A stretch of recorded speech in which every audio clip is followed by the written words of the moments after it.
Olá a todos meus queridos amigos do Instituto de Macromoléculas da UFRJ. É um grande prazer estar aqui nessa jornada de nanotecnologia.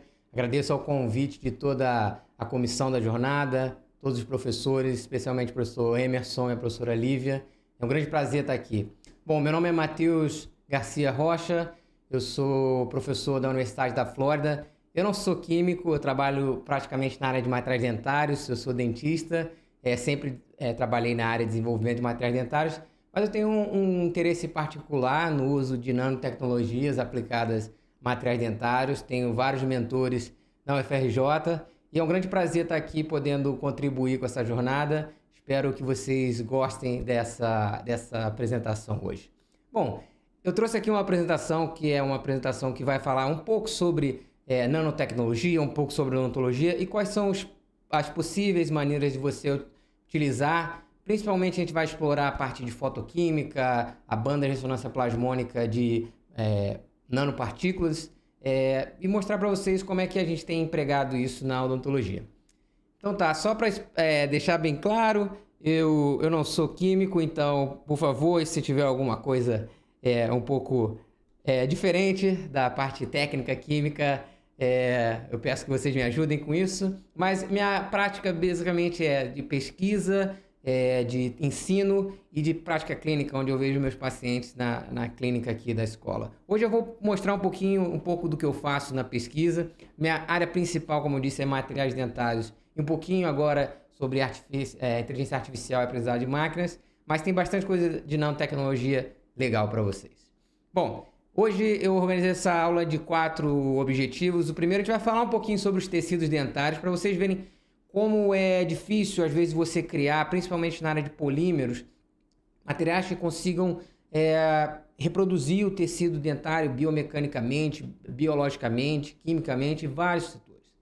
Vou falar um pouquinho de uma área que a gente tem trabalhado bastante aqui, meu grupo de pesquisa, que é de compósito odontológico, principalmente no processo de fotopolimerização. Eu vou falar um pouco sobre alguns trabalhos que eu desenvolvi durante meu estágio de mestrado e doutorado também, sobre banda de ressonância plasmônica, e vou falar um pouco dos trabalhos que a gente tem desenvolvido, algumas coisas recentes da utilização de partículas de nano, partículas de pratas e arginina.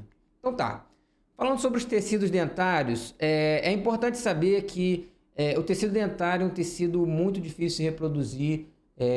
Praticamente nunca ninguém até hoje conseguiu reproduzir um tecido dentário exatamente igual à estrutura dentária que você tem de esmalte, dentina ou polpa. Polpa até a gente tem bastante trabalho de regeneração pulpar, mas essa aplicação clínica ainda está em fase de teste, principalmente regeneração pulpar. Mas a parte de tecidos duros, quando a gente fala aqui sobre esmalte e dentina, são partes que a gente tem trabalhado bastante. Hoje em dia, se um paciente ele tem uma doença cárie e tem a perda desses tecidos dentários, basicamente as restaurações são feitas com materiais praticamente inertes, onde eles vão praticamente repor essa estrutura mineral perdida. Entendendo um pouco da estrutura mineral, você consegue entender os desafios que a gente tem. Por exemplo, o esmalte, aqui como enamel, a gente vai ver que é um tecido completamente mineralizado, com um pouco de proteína que vai organizar a estrutura e pouquíssima água. Bom, você fazer uma adesão a um tecido duro não é um fator tão complicado, a gente tem sucesso clínico bem claro em relação a isso. Mas o que é interessante é que o esmalte dental ele tem uma organização muito interessante, que dá aspectos biomecânicos desse tipo de tecido, que é muito difícil de reproduzir, principalmente utilizando alguns tipos de compósitos. Então, tá aí um desafio, a propriedade biomecânica do esmalte, como a gente consegue reproduzir isso. A segunda parte importante é a parte da dentina.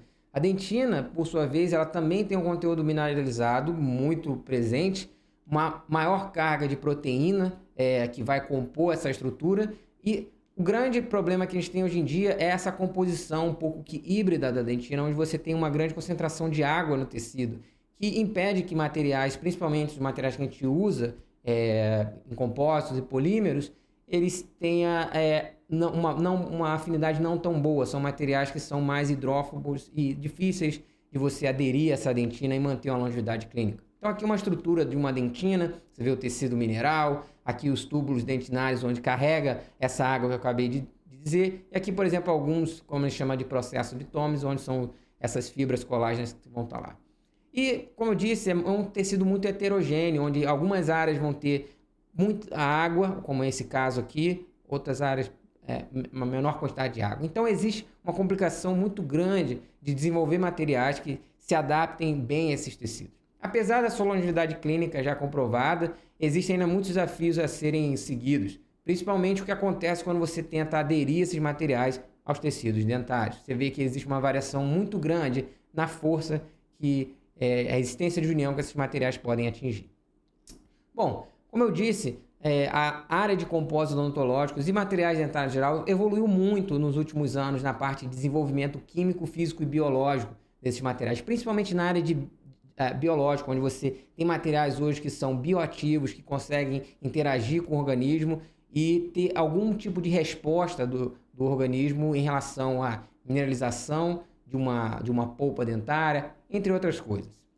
Bom, mas vamos entender qual é a realidade clínica, qual é o que acontece na aplicação clínica, qual é o material que a gente comumente usa na nossa prática clínica.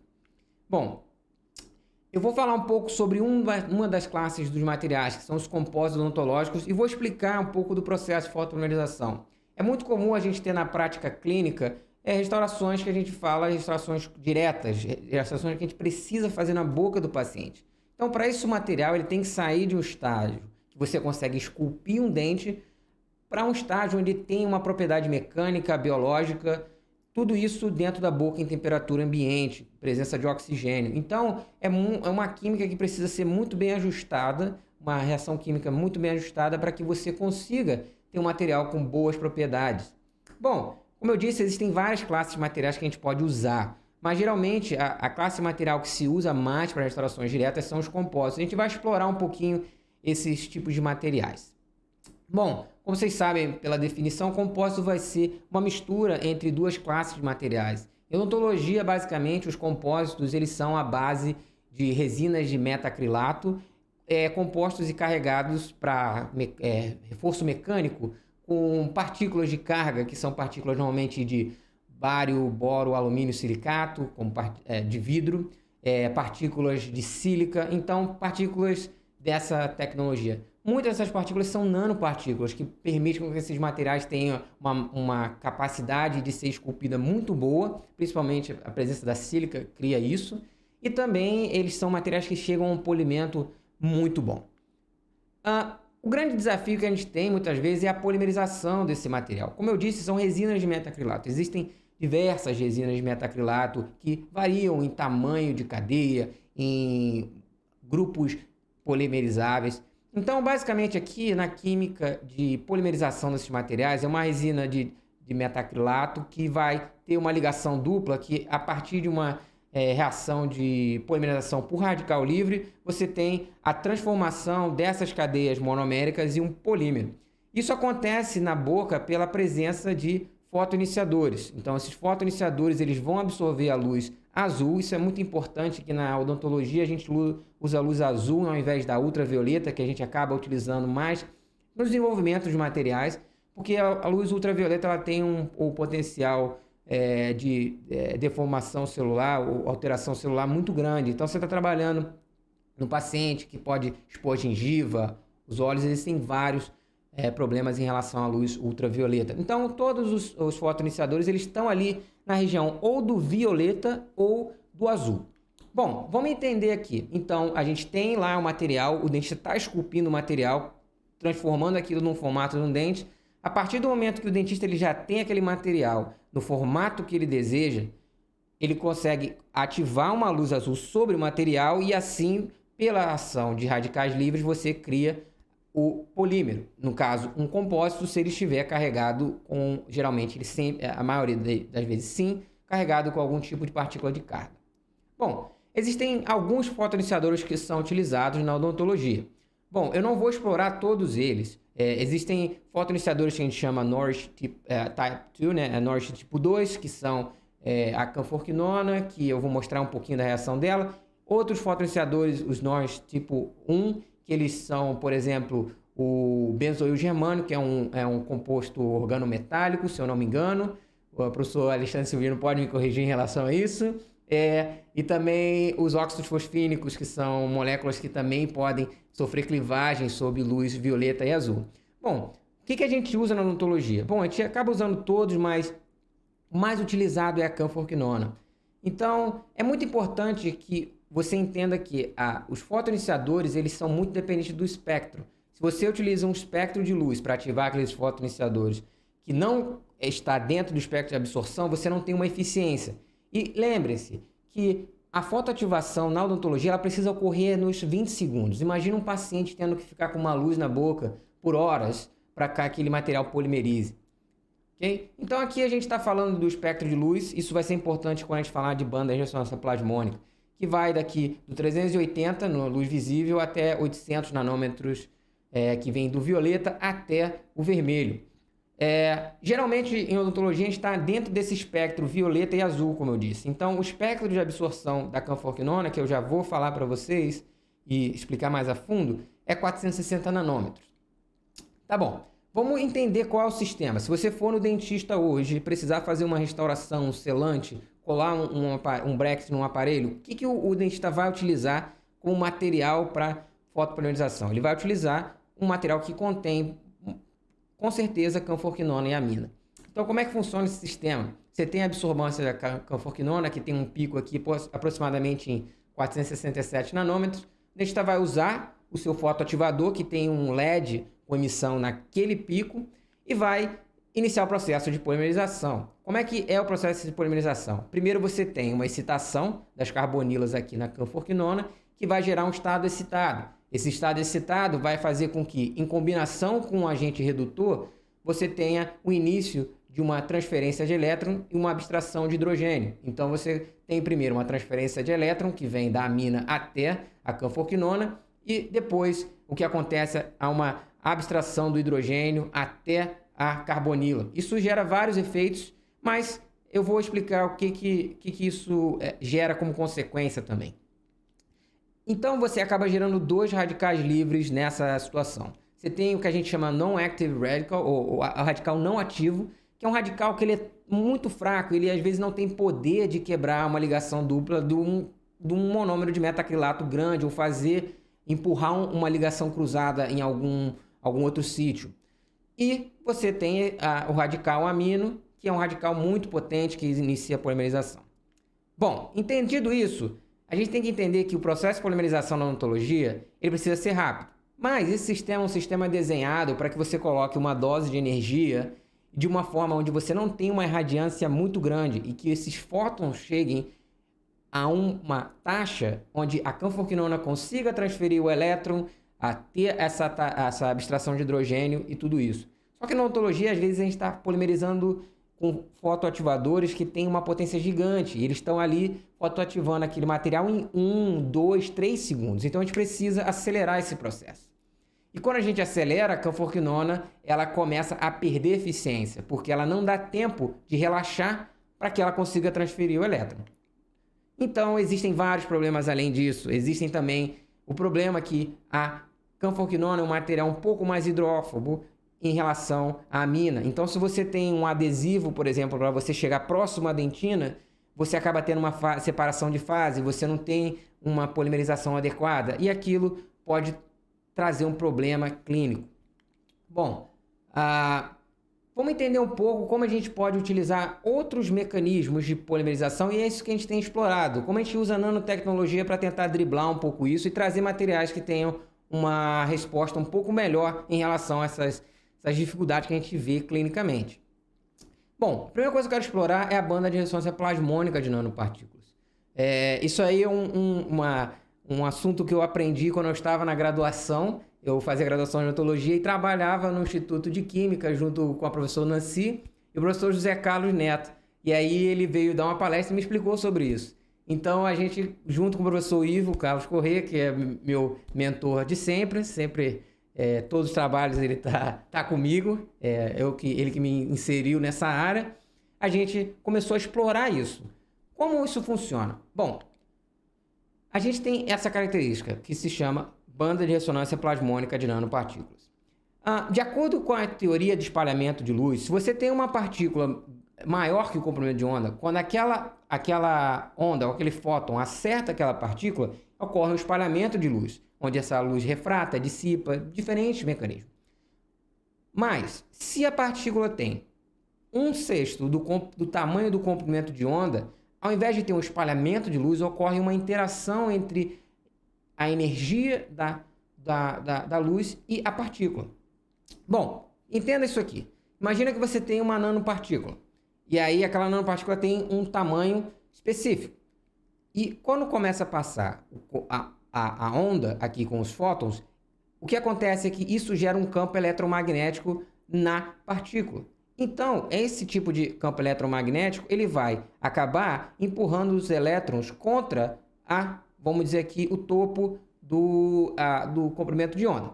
Bom, mas só que lembre-se que a onda ela vai estar propagando. Então, esse campo ele se inverte quando você tem uma inversão do topo para o vale da onda. Isso faz uma mudança na posição dos elétrons. Agora imagine que você está fazendo isso na velocidade da luz. Então, acaba que esse tipo de movimento gera uma energia enorme, que pode ser utilizada para diversas coisas. Imagina que isso acontece em 0,9 phantom seconds. Isso é muito, muito rápido. E existe uma energia muito boa. Um dos primeiros trabalhos que se tem nessa área em relação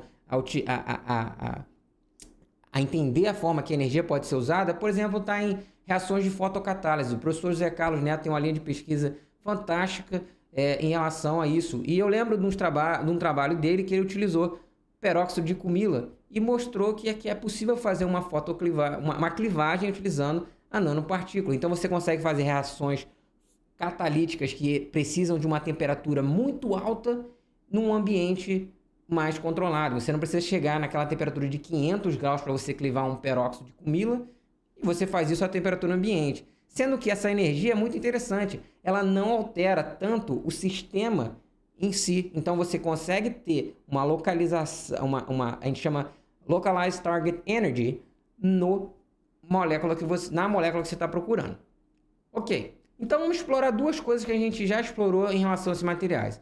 Se ela consegue ter essa, a gente chama excitação plasmônica, ela pode gerar calor localizado, isso é muito importante que a gente está trabalhando na boca, e também existe uma possibilidade de transferência de elétron. Ok, vamos entender aqui. Se a gente pega, ao invés de utilizar um sistema de Canfor-Quinonamina, a gente utiliza a transferência de calor da plasmônica a um iniciador térmico, a gente, da mesma forma, pode clivar aquele ativador térmico, pode ser um peróxido de benzoíla, um AIBN, enfim, vários deles, e gerar um radical livre. Isso aqui foi uma patente que a gente fez em relação a esse material, a gente depois trouxe a patente em 2014, 15, e aí a gente conseguiu fazer um material com isso. Então, vou mostrar aqui. Primeiro, a gente sintetizou as nanopartículas de prata, uma síntese muito simples. A gente utilizou já vários métodos, mas você pode usar o método de Turkevich, onde você usa citrato para redução, você pode usar o método do boro-hidreto para redução, vários. Não importa tanto a síntese, mas sim a característica de absorção da partícula. Então, você tem aqui as nanopartículas de prata, essas aqui no começo não muito boas, eu estava aprendendo. E aqui você vê uma característica interessante. Você tem a nanopartícula de prata absorvendo aqui próximo do violeta, desculpa, e a canforquinona em 460. Esse Fusion Blue é basicamente uma fonte de luz comercial. O dentista pode comprar uma fonte de luz dessa para utilizar na boca. Você vê que tem um pequeno desvio que a gente vai até conversar sobre ele.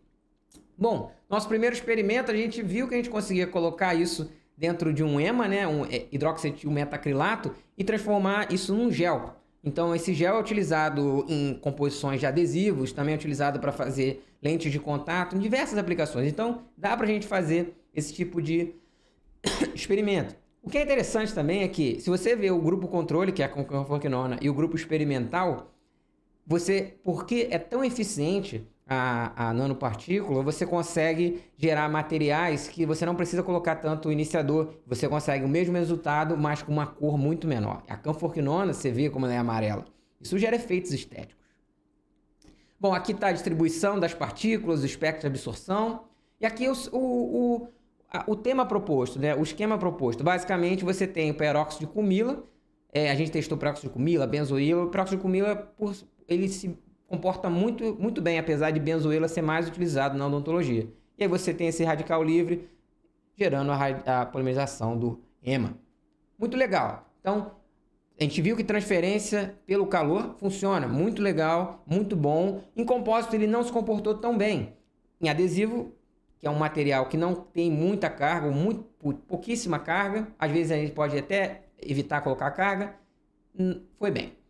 Transferência de elétron. Bom, mesmo assim, o que acontece é que a transferência de calor ela não é assim também tão eficiente. Então, a transferência de elétron. A gente teve muita dúvida em relação a isso. Será que isso é possível, a transferência de elétron? Então, a gente resolveu fazer testes com diversos agentes redutores. Utilizamos utilizamos amina terciária, tá? NVK, diversos deles. O que a gente achou é que, interessantemente, existe um tipo de reação que você utiliza um sistema ternário, onde você, além de colocar uma amina terciária, você coloca um sal de ônio, né? De feniloiodônio. Apesar de ser esquisito, falar, mas sal de feniloiodônio é para resina de epóxi, você está falando de radical, existe um mecanismo já proposto na literatura que existe como se fosse uma regeneração de radical. A gente pode explicar isso mais a fundo. A professora Daiane Oliveira com o professor Alexandre Silvino tem trabalhado com alguns sistemas, especialmente de complexo coordenação, com esse tipo de sistema. A gente resolveu testar também nas nanopartículas. Então, por exemplo, o objetivo desse estudo, dessa vez a gente não utilizou um EMA, que é um monômero mais hidrófilo. A gente usou um bis-EMA, um monômero um pouco maior, mais hidrófobo, para ver o que acontece, o comportamento dessas nanopartículas. Bom, e a gente mediu. Primeiramente, a gente utilizou, nessa época, em 2015, a professora Cláudia Vallo, também, que trabalha na Argentina, ela estava desenvolvendo métodos até similares com os nossos. A gente utilizou esse trabalho como uma inspiração para tentar melhorar um pouco o nosso sistema. Porque a gente via que a gente tinha muita água ainda da síntese. Então, a gente fez uma síntese in situ, que ela propôs, onde você utiliza o próprio agente estabilizante do monômero, que é um BHT, para reduzir junto com álcool, e aí tá tudo nesse artigo aqui. Então, a gente conseguiu sintetizar nanopartículas já dentro do monômero.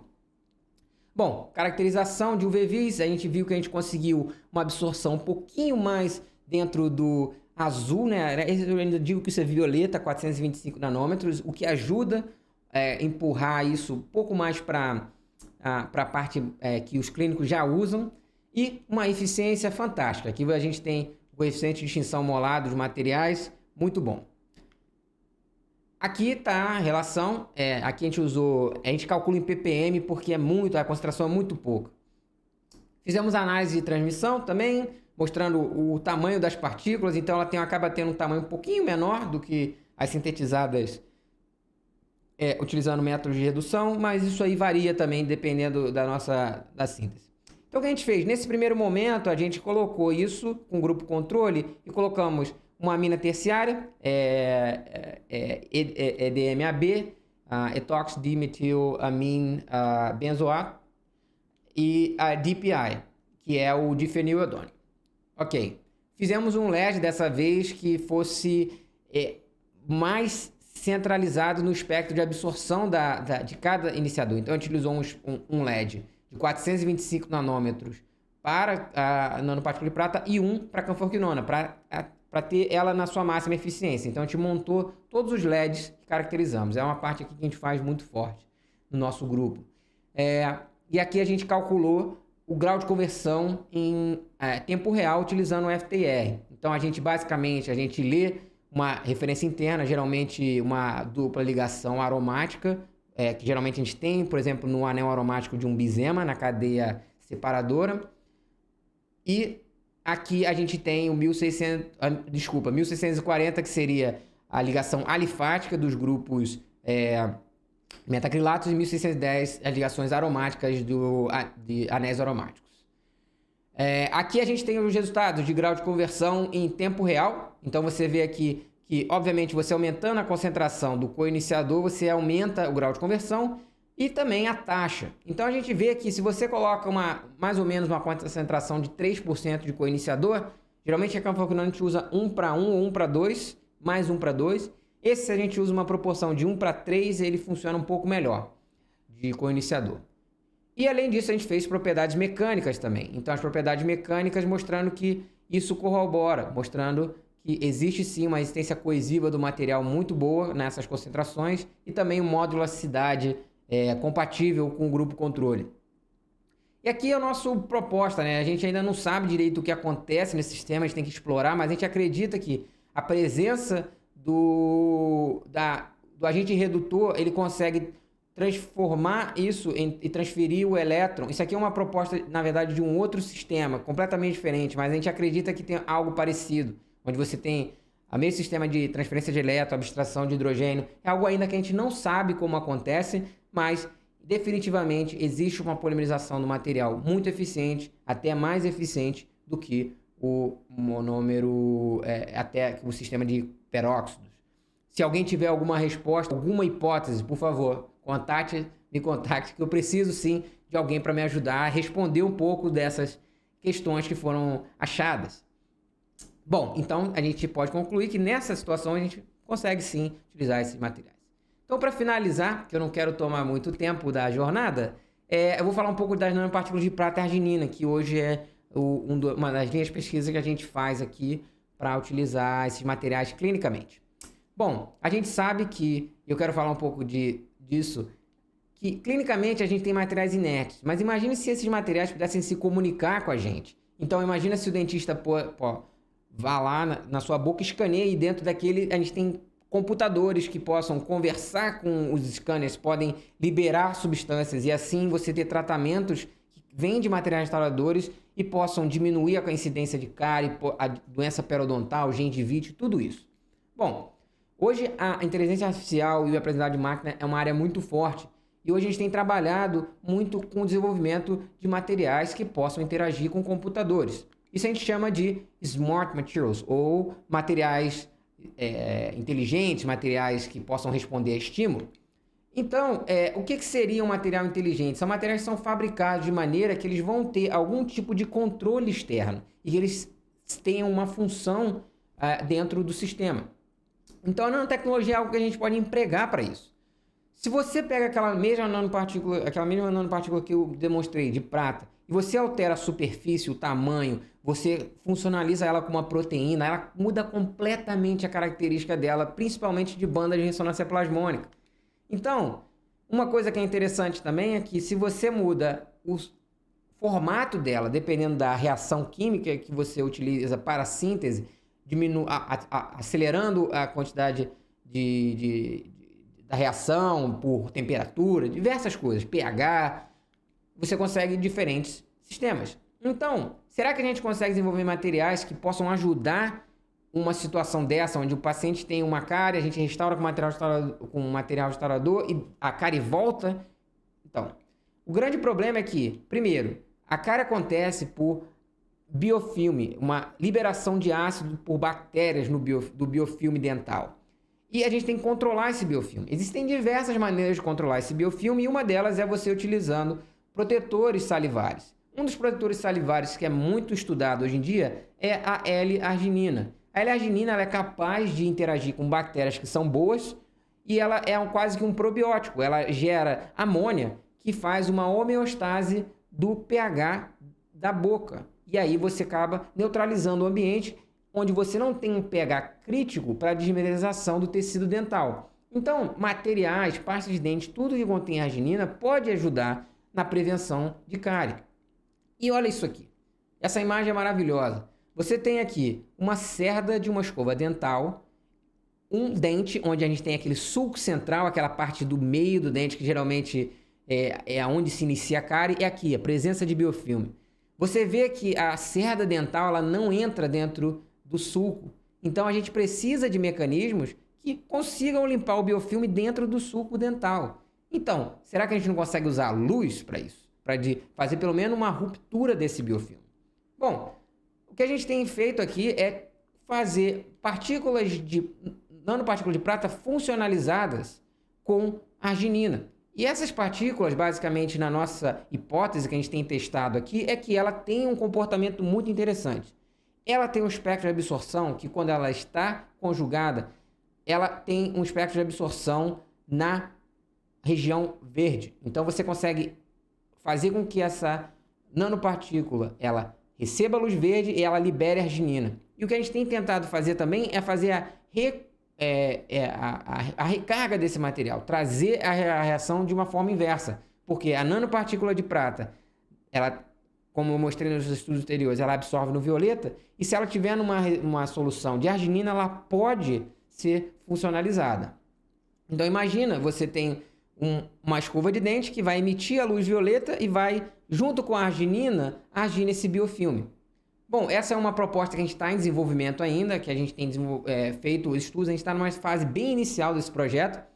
Então, a gente propôs que pode haver sim uma recarga ativa e a arginina vai ajudar a produção de amônia pelo biofilme. Isso aqui são alguns resultados preliminares que a minha aluna de undergrad student, né, que é a aluna que antes de entrar está fazendo o bacharelado, antes de entrar na odontologia, ela está estudando, ela conseguiu já sintetizar essas partículas e mostrar um efeito fotoquímico. Então você pode ver que as nanopartículas de prata aqui e essas aqui carregadas com arginina, que você ainda consegue ver no microscopia de transmissão uma auréola aqui, um halo, e a gente está caracterizando por diversas formas essa nanopartícula. É um trabalho muito difícil porque a partícula não é muito estável ainda, então a gente está desenvolvendo muito em relação a isso. Então, a gente tem o intuito também de explorar isso, porque diferentes espectros de resposta podem gerar resultados de resposta. E outra parte que a gente tem pensado será que se a gente colocar um espectrofotômetro dentro da escova, será que a gente não consegue, talvez, calcular até mesmo qual é a capacidade ou qual é o carregamento de arginina dentro daquele material? Então, são todos projetos em execução que a gente tem desenvolvido. E eu agradeço novamente a todos pelo convite, fico muito feliz de estar aqui.